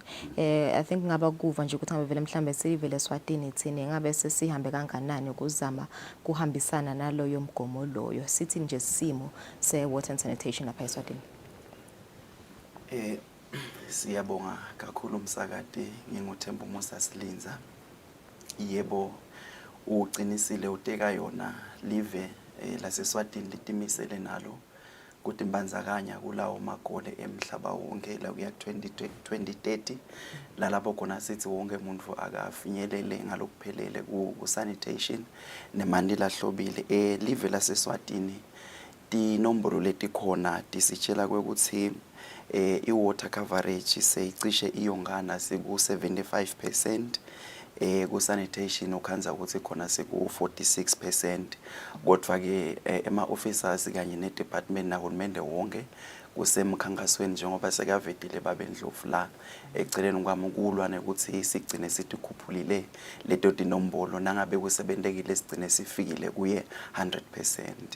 Okay, so sisikhuluma nje indzaba yekuhlanteka ngiko lokho kugeza tandla nakwenta lokunye nalokwa. I think labanye abantu mhlambe bangayithathela phansi indzaba yebumgcoka bekugeza tandla. Ngaba kubo nje ukuthi ngabe vele mhlambe kubaleka kanganani ukuthi sitigeze le tandla vele siqiniseke sokuthi la sikhona khona kuhlobile nikuthi ngitiphi vele le tifo mhlambe lesingabe sesiyaditfola uma ngabe singakwendi konke lokhu kwenda siqiniseke sokuthi sihlantekile la sikhona khona. Siyabonga kakhulu umsakade. Lokukhulu letiningi taletifo tivikelwa ngaloko kugeza tandla. Befaka khathi lapho cholera nako konke bo COVID nje. Ngicabanga ukuthi live nje lokusukumela etulo etindzabeni ta COVID ukuthi sigeze tandla. Nasibuka nje emuva impela abemancane lamathuba ukuthola labo cholera nemisheko. Ngokuthi bese sitigeza tandla nyalo uyatigeza nyalo uyatigeza nalapho ufika khona uthinze lokuthi uyatigeza lokusho ukuthi tinciphile letifo letifana naletemisheko manje ke nawubuka ubese uyabona ukuthi ngekuthi kwehliswe kucekiswe lemithetho bantu babe sebacekisa konke nekugeza tandla kanti sekusibeka engotini ukuthi tibuye letifo tiningi letifo bo-cholera konke bo-hepatitis mana ngathi ngakubita ngithini ngeSiswati kepha nje leto tifo letiningi takhona tihamba ngekuthi awukatigezi tandla umgomo noma ke injongo ya hulumende nale environmental lesebenza lemisebenzi ukuthi livikele sive lokusho ukuthi ke uyati ke msati ukuthi kulukhuni kanganani kuvikela kunekwelapha ngoba yona noma athi hulumende kuvikela kungcono kunekwelapha kepha lo msebenzi lesikuwe ukuthi uguqule lo muntu ukuthi ende naye into langakabheka ukuthi afune kuyenda kulukhuni ufuna ukuthi umkhulumise kubuka nje kugeza tandla ngakhuluma kaningi nawe kodwa singathi siphuma la ube songasakade kugeza tandla kepha nasingathi ke nyalo so uyagula ke uphethwe ngumsheko udla noma ngayini sibonile ngeCovid bantu bese badla noma ngayini kuthiwa naloku nala soyadla kepha nasithi lo muntu akativikele ngumcansa lokushothi ke ngiyo insider lenkulu uhulumende labhekene nayo ukuthi kulukhuni kunjinja ingqondo yemuntu ukuthi ende lokuletha imfundiso tiyendeka imihla nemalanga nyalo nje njengoba ashilo babesilinza la nga 2030 sifuna sonke sibe sinawe imali kepha naloko ufika kanjani lapho ngekuthi sifundisane nalokugeza tandla sifuna sonke sibe bonke umuntu atigeza tandla nyalo nje nawubuka emhlabeni kumbe nangathi nje shamba lethi kancane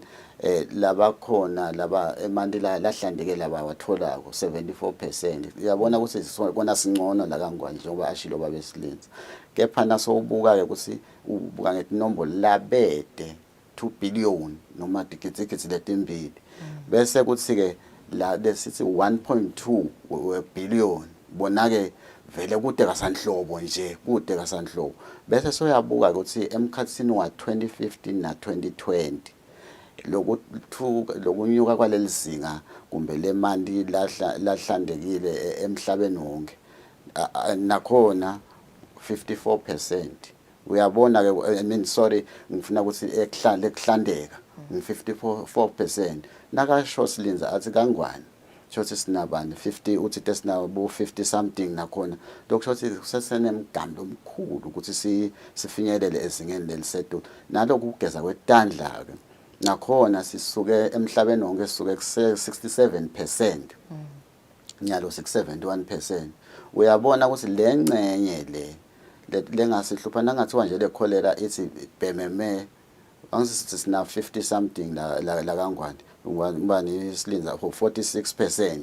Buka sikafiki nasehafini nasingathi ke ile half ithola icholera asigezi netandla kahle kusho ukuthi phela baningi abantu labangashona ngenxa yecholera ngoba siyakhumbula ephambilini ukuthi icholera isendeni asifuni kuyibuka la ikhona kanjalo neCovid asifuni ngoba siyibonile ukuthi isendeni lokusho ukuthi ke sikhuthatha sifa lokuthi lokugeza ngemandi la gelita kunensipho asikukhuthalele ngoba vele sisesephasi kusafuna uhulumende akhwice mbamba nyalo siselela iminyaka leng7 ukuthi sishayele ligoli but nasibuka sitalishaya yini nasihamba kancane njengoba letibalo sesitishile ngathi kutaba lukhuni kutawufuna kusetshenzwe manje.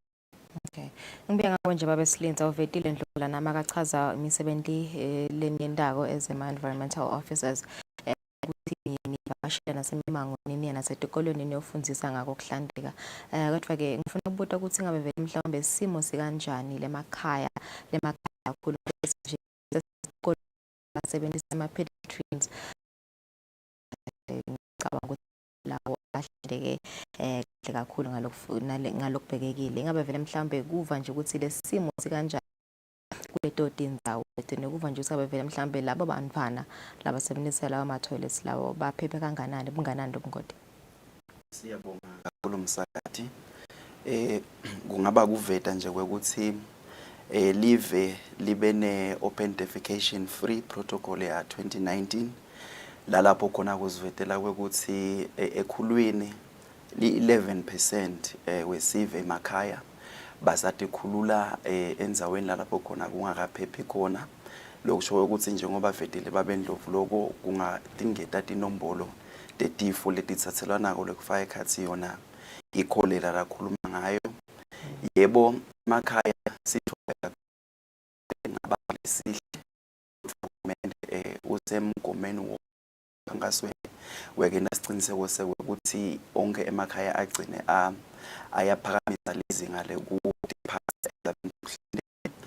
live nje liyasebenzisana kakhulu netinhlangano letifaka ekhathi bo water aid letifaka ekhathi World Vision nabo UNICEF lalapho khona kusuma imikhankaso noma ngidawuse ema campaigns lekungona njengoba kuvele isidingo sekuthi vele asendi kahle lekungona la hlale akhutsata njalo kungabekisa nje sakade ukuthi through i-department ya environmental ikhonile kwenzawe letfana nabo Shiselweni bolibonjeni lalapho khona besikathi sihlomelisa kumbe emakhaya lesithi akasathi khulule ngephandle lokho silitiko sidepartment sisemkhankasweni yokuthi Swaziland wonke agcine sezingeni lelithe kuphakaphakama so lokuyasenjetwa nje Msakade.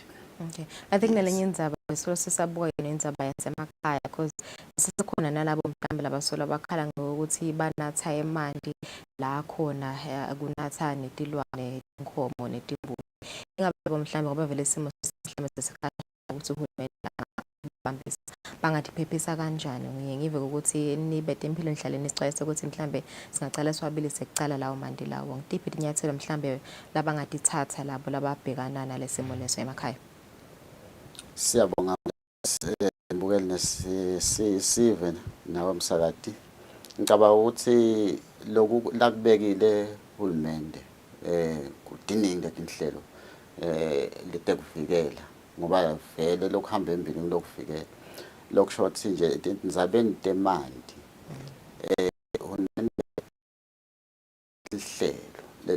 ibekile lapho lokuthi noma ngithi nje ngema projects lamanye sibambisene nabo Department of Water Affairs labanye sengilo water services lawo baniketa imali ahlantekile kepha ke lo msebenzi njengoba ngishilo ukuthi umuntu uyajwayela ukuthi ukha kulesa sicopho sakhe ukhanze ukuthi uba nebolukhuni ubhadala kumbe imadlana lencane ube sesothi yena ayi ndawuqhubeka mina ngiyokha lapha emandi lapha engelebhe noma edanyini lawo kusuke kungilamanti ke la ngakahlanteki ngilapho ke ufike uthole khona tonke letifo letitawubanga imisheko nako konke nawuthi wena hayi kudulile lokwa ngoba kunjani kanti phela kude into le lengadzinga imali lokushothi ke nangabe usakha engelebheni noma ngilapho kusengafiki lelihlelo lahulumende tisite lapho ukuthi leti mfundiso takahulumende utilalelisise futhi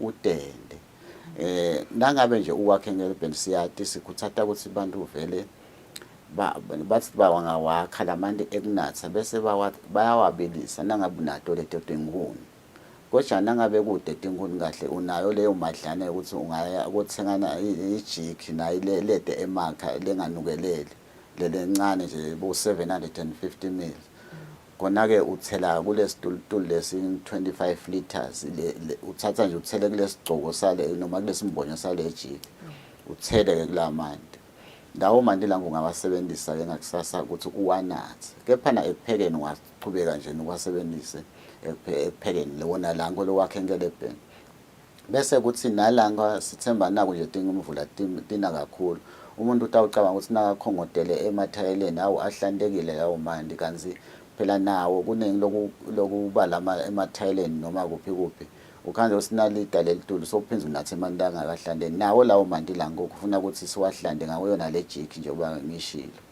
lokusho ukuthi ke siyakhuthatha ukuthi le mithombo lengakabiyelwa noma ke lengakavikelwa akusho ukuthi waze wathatha emanti esitojeni lesingakavikeleki bese soyokha wathatha ngelipipe bese uthi ngani nami ngikha emanti empompini yebo wakhe empompini kodwa akasiwo la ngalacilongiwe ngiko yokutakubangela ukugula lokho kufuna ukuthi nangabe nje uhulumende uletha lusito emangweni wonke umango uyakhuthatha lo ukuthi awulalele timfundiso leqhamuka nebetempilo phinze futhi ulungele ukuthi leyo madlana letawudzingeka phela naso sive sithi hluphe ukuthi lento lena itawusita sona lesive. Okay, kugcina nje silinza sesivalelisa mhlambe kungaba kungeda nje la kusho babendlovu emagama ekucwayisa sive ukuthi bangatiphephisa kanjani beniqiniseke ukuthi lapho bahleli khona ukuhlantekile indzawo lehlantekile. Siyabonga msakati. Kuphephisa nje nekumisa sicwayiso esiveni ngitawususela kakhulu kade kule sibonelo lasivedele babendlovu sichamuka lalapho khona COVID usibonise imihlolo noma sishiye silimele kakhulu tihlobo letinyenti tasilahlekela lokho bekukathe kusitshengisa lokuthi tindzaba te-hygiene tibaluleke kangakanani kungaba nje kucela isiveni ukuthi ngaso sonke isikhathi asihlale sigeza tandla tethu ngemanti lahlantekile kuze ukuthi sitawuzama kunciphisa noma sitowujuba le chain ehamba kwetifo letithathelwa nawo emkhathisini kwemimango nemakhaya lalapho siphila khona sisebenta khona sifunza khona sibantwana besikolo. Sibakhulu Ndlovu nawe Silinza kuba nathi lomhlahlelo nibukele sawutivele ke kubaleka kuye kweneqiniseko ukuthi la uhleli khona kuhlantekile kanye nekugeza tandla ukuthi kutazivikela kutfola tifo letiningi letfaya cards dona sifo se-cholera kanye nesifo se-diarrhea naletinye tifo ke lefaya cards nawo umkhuhlane COVID-19 njengoba nje solo ukhona lapha evena sibahlothe makethe nasibuya sitawuphetha hlelo.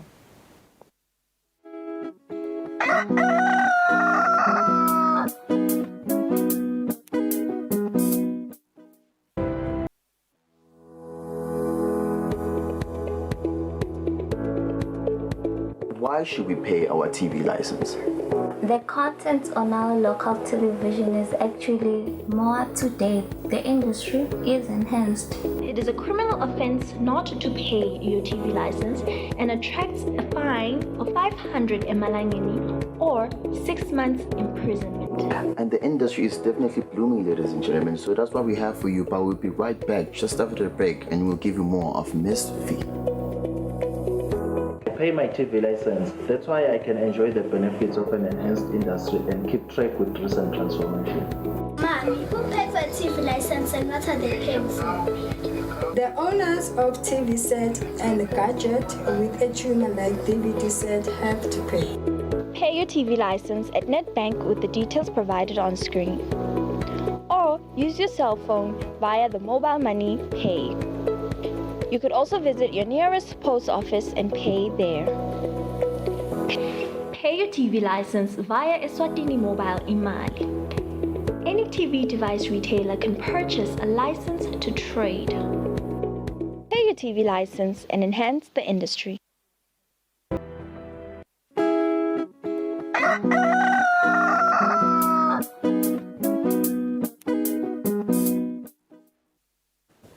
Asimze sinimukele ekusele imizuzu lemine ekuthishaya insimbi esiphohlongo lo mhla ekuseni konikhumbuta nje ukuthi sisekiyo inyanga yeJanuary inyanga ke lena yekuhambisa lwati ngesifo samdlavuza wemlomo wesibeletho i-cervical cancer awareness month belitikulete impilo kuba yachubeka nokucucutela sive ukuthi sihambe siyotihlola siyowenda i-screening yayo i-cervical cancer ngoba labaye bakhale ngako sifiso belitikulete impilo ukuthi sive sifika sekulate sifika sebafike stage 4 kwale sifo kanti lapho ke bese kuba madima kuhulumende ngaloko ukuthi kuba nguyelo bese uthwala lo mthwalo wokulapha leyo patient kanti mangabe utawufika nje mhlambe sesengakabonakala nalamtimbeni kukahle kakhulu make na ufika ku stage 1 bayakhona lokho ukuthi bakwelapha but ke nasekulabo stage 4 5 bese kuba madima kakhulu kodwa ke bayacela ukuthi abantu abahambe bayemitfola impilo bayetibhedlela bayonda ema screenings but ubona ukuthi banaso nesifo noma cha and nje to encourage Swazi women ukuthi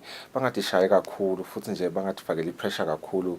This is a thing that exists globally. It's a global thing. Exist kubo kuphela ngiyakhumbula nje 296 cancer related deaths kuna statistics without 296 cancer related deaths in 2018. Current estimates indicate that every year 341 women are diagnosed with cervical cancer and 214 die from the disease. If 214 women die from cervical cancer every year, good 300 and something loba diagnosed. So would see if they do take the precautions, bangasitagala kakhulu. So to what you said, Lungelele, we really do encourage women naphakangwana ukuthi abatihlole and take all the necessary measures at Seni by being on the safer side. All right, 2 minutes before 8 o'clock. Thank you so much.